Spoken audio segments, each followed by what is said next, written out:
It's your boy Jason Yamamoto, and today I'm going to be answering another military question. Can you get BAS or BAS in the National Guard or Reserves? Now, this is a very complicated question. I need every single one of you to go get out a freaking notepad and write some important and fresh information that may pertain to you. So check it out, man. And the National Guard, right? You're not going to get BAH unless you're on active duty orders, which is Title 10 and Title 32, or annual training orders, AT orders, or AT or AAT orders. So AAT orders can only go up to pretty much 29 days, okay? It only goes up to 29 days.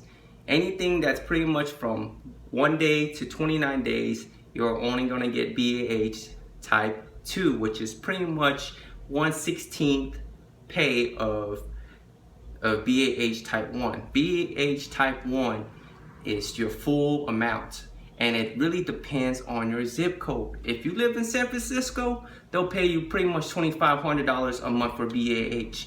If you live in Fort Smith, Arkansas, they'll only give you like $500 a month. So it really depends on where you live in the National Guard, okay? So with that being said, keep that in mind. Any orders, Title 10, Title 32, pretty much 30-day orders and above, you know, you're on orders for a minimum of 30 days or above, they'll pay you BAH type 1 in full.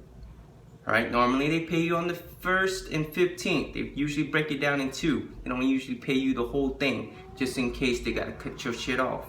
All right, so with that being said, FYI, all right, just that being said, FYI, that's the only time you're gonna get BAH, all right? So BAH type 2 is for which orders? AT and AAT. Or if you're going to school for WOC, ALC, SLC, Sergeant Major School, any kind of school, let's say you need to reclass to a different job, they'll pay for that BAH type 2 if it's under 29 days or below. Like I said, you gotta be 30 days and above to get to the full BAH, all right? Now, let's go into who gets BAH. BAH, pretty much anybody who's BAH type 2, anybody can get it. As long as you have a home address or a mailing address, you're gonna get BAH. And it's gonna reflect your zip code or where you live at. Okay, you gotta understand that. If you live in Arkansas, you're gonna probably only get like $100 or $200. If you live in California, you're gonna get probably what, $500 to $600. Really depends. Covering it again, people who gets BAH type 2 is pretty much people who's gonna go to AT or have a double AT order and anything that has to do with schools, okay? Just FYI. Now, what qualifies you for a full BAH is pretty much you have to be 30 days or above orders, and you have to have a rental agreement or a property agreement or a mortgage, pretty much, right? A rental agreement or a mortgage. Also, if you're on active duty, and this is just an additional thing, if you're on active duty, aka like, hey, I'm on active duty, the only way you're gonna get BAH is if you probably own a house, or if you have a spouse, right? These days we call it spouse, right? If you have a spouse, pretty much a husband or wife, depending on what kind of gender you are, right?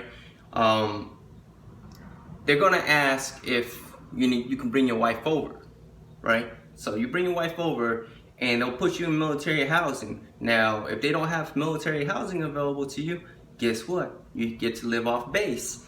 And when you live off base, you gotta find a little apartment or a house, whatever, and then they'll give you BAH. BAH should cover your rent, your utilities, your sewage, your water, electricity, etc., right? Pretty much that's what it is.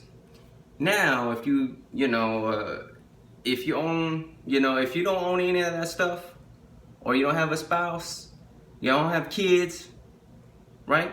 You don't have, because kids, you can bring kids over eventually. But if you don't have any of that stuff, guess what? You're gonna be living in the barracks. All right, that's just an additional note. So with that being said, man, if you're in the National Guard or Reserves, if you're looking forward to getting that BAH, don't count on it unless you're active duty, either AGR or on state orders. And normally those orders will require you to have like rental agreements or mortgages on hand, no bullshit, and they want to see some proof, all right? And normally they can tell if it's fraudulent paperwork. So better not be cheating the damn system, because the system is smarter than you think. Anyways, man, it's your boy Jason Yamamoto, and hopefully I answered your questions. If you guys have any more questions, leave it in the comment section or message me, and I'll talk to you guys later. Nice, breathe.